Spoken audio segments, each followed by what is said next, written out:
Salut, bienvenue dans cette nouvelle vidéo où nous allons voir l'essai pressiométrique. C'est quoi l'essai pressiométrique?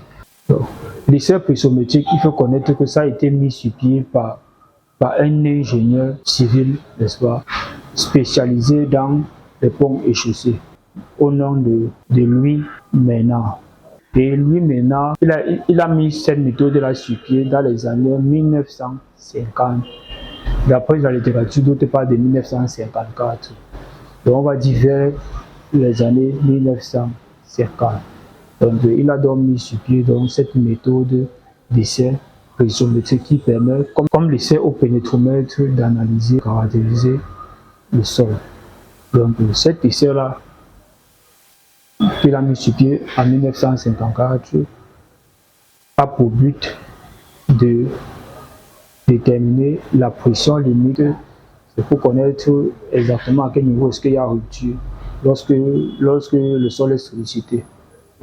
D'abord la pression de fluage, qui est une étude qui permet de voir jusqu'où le matériau va quitter de l'état élastique à l'état plastique.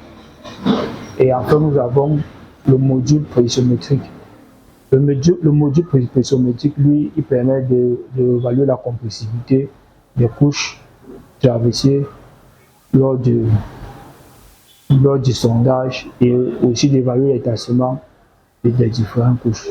Et naturellement, c'est où le tassement sera faible qu'on va parler de sol assez compressé. Donc voilà un peu ramassé le but de l'essai au pressiomètre. Nous allons voir maintenant la description de l'essai. L'appareillage de l'essai pressiométrique est constitué de plusieurs parties. Nous avons la bouteille d'azote,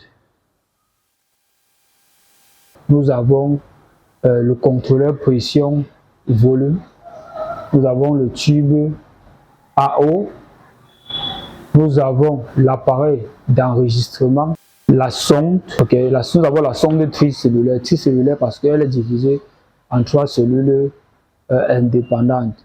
Dans cette cellule-là, on met généralement le gaz, l'azote, autant pour moi, et l'eau. Donc voilà de quoi est constituée la sonde tricellulaire. À côté de la sonde tricellulaire, nous avons la tubulure. C'est un tube qui permet de rattacher la sonde au dispositif d'enregistrement. Et à côté de la tubulure, nous avons la bouteille d'azote, nous avons le CPV, le contrôleur pression-volume. Le contrôleur pression-volume, c'est là-bas qu'on va envoyer la pression dans le sol et on va pouvoir enregistrer le volume lorsqu'il y aura les déplacements. Donc voilà un peu la description.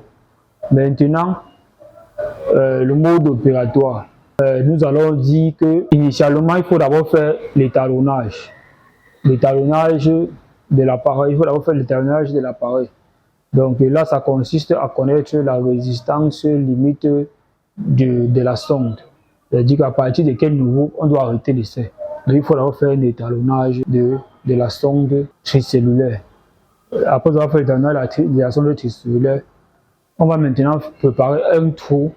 On appelle ça l'avant-trou. Il faut faire un avant-trou d'un diamètre de 63 mm.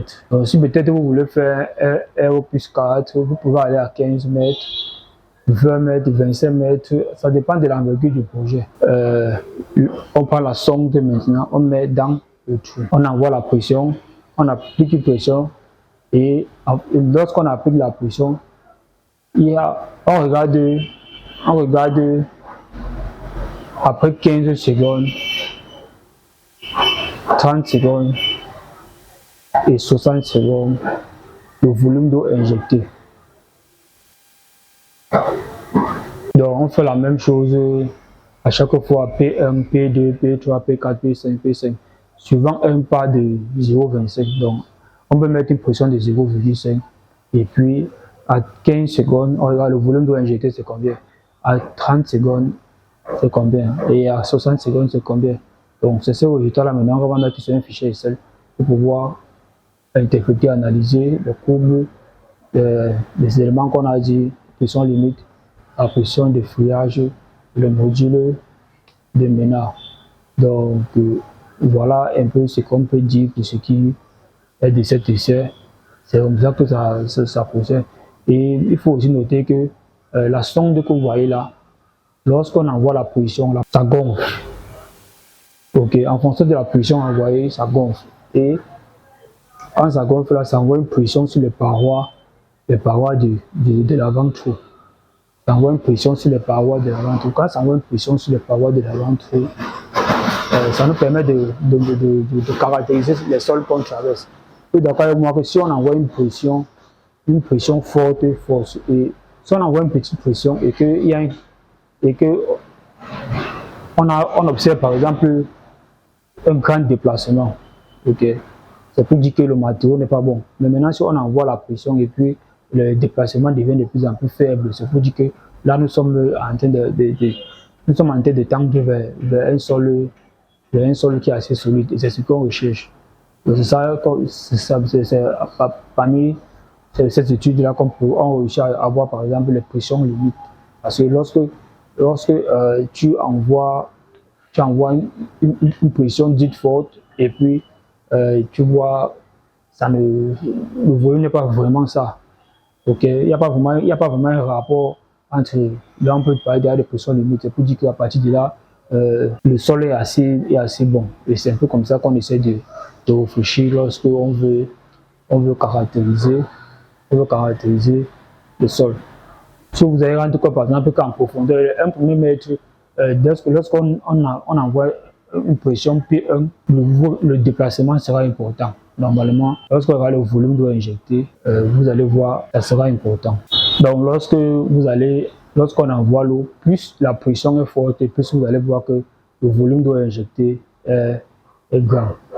Donc ça, et puis étant donné qu'au début on connaît la résistance de la sonde trisulaire, ça va nous permettre de voir à quel niveau on doit arrêter l'essai. Le volume d'eau injecté, ça doit aller dans les 570 cm3. Donc si ça peut aller à 750, c'est toujours une bonne chose. Donc il faut noter que l'essai est réalisé conformément à une norme. Donc il faut respecter tout le processus. Lorsqu'on introduit déjà la sonde dans le trou, il faut respecter les procédures. On ne demande pas à quelqu'un de retenir ça par cœur. Donc, vous pouvez télécharger ça sur Internet. La norme, c'est la norme NFP 94-101-1. Donc, vous tapez ça sur Internet et puis vous allez voir la norme qu'il faut lorsqu'on fait l'essai de pressiométrique. Ça vous permet de lire lorsqu'il est en train de faire, est-ce qu'il est en train de respecter la norme. Si vous ne respectez pas la norme, vous avez le droit de demander d'arrêter. Parce qu'il ne respecte pas la norme et il doit reprendre en respectant cette norme-là en matière d'essai pressiométrique pour pouvoir avoir les résultats fiables. Quand tu commence l'essai, il faut toujours que le niveau d'eau dans le tube à eau soit toujours à la zéro. Mais si quand il finit P1, il ne rentre pas à zéro pour lancer P2, les résultats sont truqués. Donc c'est un essai très fastidieux et qui demande de la routine. Travailler avec des gens qui sont experts, qui ont l'habitude de faire ça, qui ont déjà fait ça plusieurs fois et qui ont déjà développé certaines aptitudes. Parce que c'est un essai qui n'est pas du tout facile, contrairement à certains autres. Un essai qui demande plus de concentration, on va le dire ainsi. Il faut connaître que l'essai au pressiomètre, en résumé, c'est un essai où en fonction de la pression qu'on applique dans le sol. Pourquoi la pression là représente quoi? La pression là représente quoi en fait? La pression représente le bâtiment qu'on va déposer parce que on va déposer un bâtiment sur le sol et on a besoin de connaître comment est-ce que le bâtiment va réagir. Donc, on envoie la pression dans le sol et puis on essaie de voir la réaction du sol. Donc, quand par exemple on envoie 0,25 bar, une pression de 0,25 bar, qu'est-ce qui se passe? La sonde, vu que c'est une sonde dilatable, c'est-à-dire expansive, la sonde elle est expansive. Étant donné qu'elle est expansive, en présence de l'azote qu'on envoie là, lui gonfle. Okay? Et quand il gonfle là, ça permet de voir les déplacements dans le matériau. Si par exemple on met la sonde au niveau de la roche, ça ne va pas réagir de la même façon qu'on met sur la latérite. Ça ne va pas réagir de la même façon que si on met ça dans le muscle ou bien dans les grès. Donc les réactions seront différentes en fonction du matériau. Et en fonction des résultats, là, on peut déjà même connaître quels sont les matériaux qui sont traversés. Et tout ça, ça nous permet d'étudier ces matériaux-là, connaissant le comportement de ces matériaux-là, de voir les résistances qu'on peut avoir. Donc, d'après la loi de Hooke dit que quoi? Contrainte est égale à module multiplié par la déformation. Donc, en fonction des contraintes, de la contrainte ici, c'est quoi? C'est la pression. En fonction de la contrainte, on aura une déformation qui va aller avec. Donc, et la relation, elle est linéaire. La loi de Hooke ne marche pas sur le cas plastique. Donc, ici, on reste sur le cas élastique. Et c'est ce qu'on recherche. Donc, plus on met la pression et le déplacement doit être proportionnel. Donc, plus quand on envoie une pression, il faudra, à pression forte, il faudrait qu'on ait un déplacement fort. À pression forte, il faut qu'on ait un déplacement fort. À pression forte, il faut qu'on ait une déformation, si vous voulez, forte. Parce que c'est la déformation là qui entraîne un déplacement. Parce que lorsqu'elle gonfle, elle se déforme, n'est-ce pas? Et puis elle se déplace. Donc c'est un peu comme ça qu'il faut comprendre. Et c'est un peu ça le fonctionnement de cet essai pressométrique. Plastique veut dire que quoi? Si on dépose un bâtiment et que le sol ne réagit pas, ça peut dire qu'il n'y a pas d'équilibre.